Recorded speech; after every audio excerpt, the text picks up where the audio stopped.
Let's take an example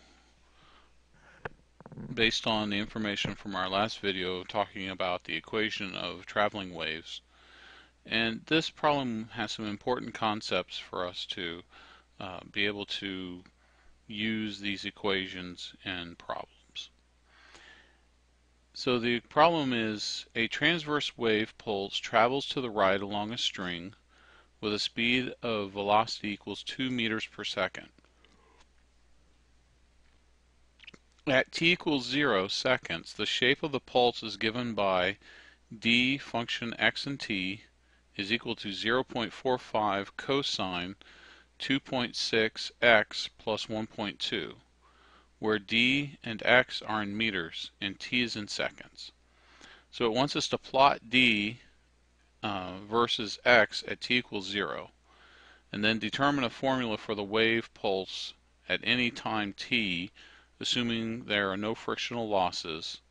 We want to plot that at t equals 1 second, and then repeat parts B and C for the pulse traveling in to the left direction, and then put all those three together, those plots together, into one graph so that we can compare them. So the first part that I want to do is rewrite the equation that's given in the problem.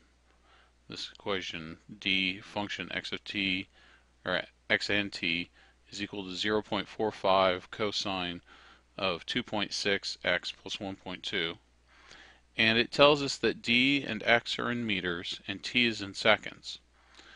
So we have d function of x and t equals, well, it says d is in meters, so that means that the amplitude has to be in meters.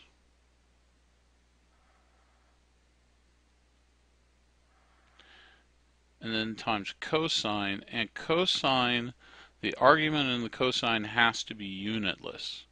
So if it's unitless and x is in meters, that means that the 2.6 has to be per meter, and the 1.2 has no units, so it's fine by itself. Now realize that there is no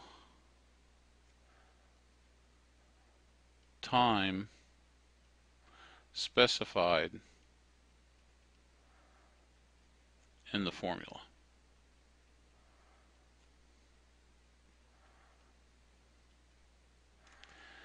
And even though there's a t indicated in the function, there's no t in the formula.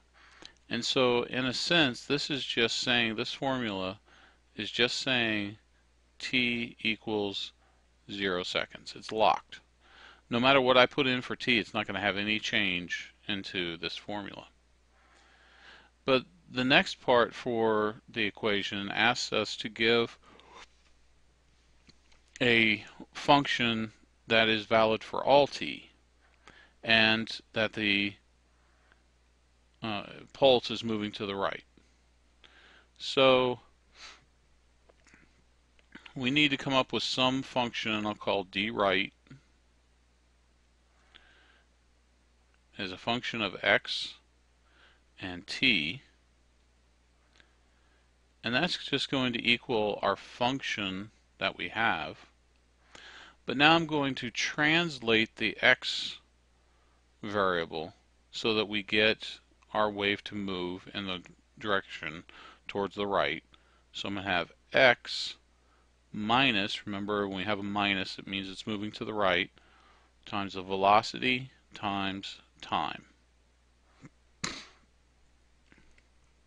And I know my velocity is 2 meters per second, and then I'm going to have a variable t there just for consistency, and putting this x minus vt into this formula, we get 0.45 meters cosine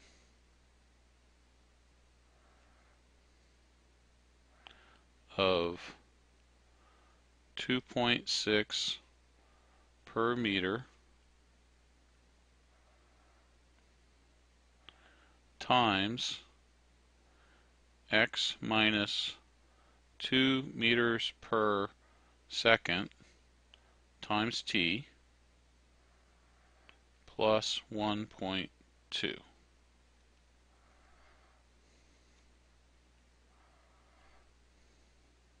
Guess I can just do a square bracket.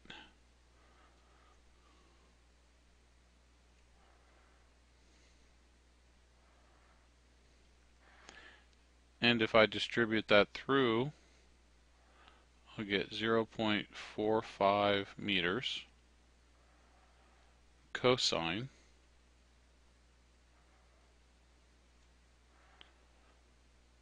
(2.6 per meter) times x, and then distribute this 2.6 in, and I'm going to have minus 5.2, and then I'm going to have meters, or I'm sorry, per meter and meters over seconds. The meters are going to go cancel out, and I'm going to have 5.2 per second times t plus 1.2.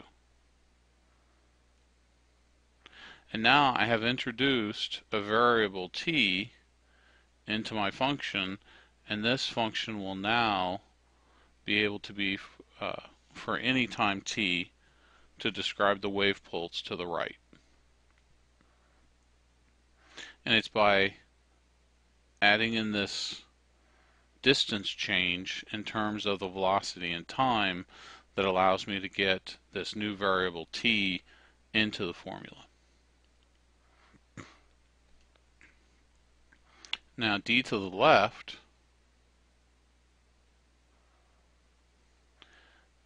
function x and t is just going to be using the base formula, but this time I'm going to translate x in the positive direction, so it's going to be x plus v times t, comma t, and I'll just add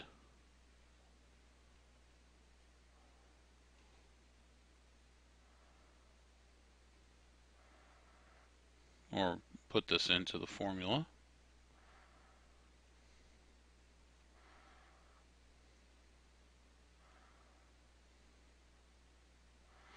And we know v is actually equal to 2 meters per second.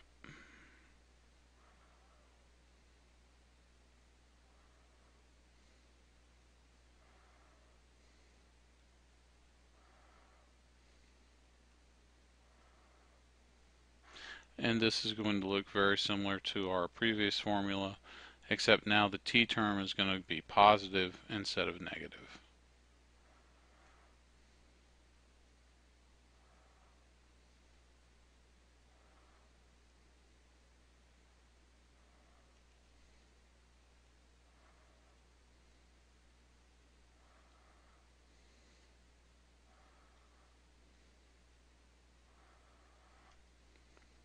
So now we have our formulas for our d at t equals 0, our wave pulse d to the right at t equals 1 second. We can just put 1 second in. And we'll have d to the left. We have it for all t, and we'll just put in 1 second to do a snapshot. Now I've done that, and here are our waves. Now the one point that I want to make clear, you don't want to jump to assumptions here, because if you look at it without looking at the legend, you might think, well, here's my d function, and this is the green plot is to the right of the red plot, so this must be my d to the right. And I see the blue dotted line to the left, well, that must be my d to the left. And that's not the way it is.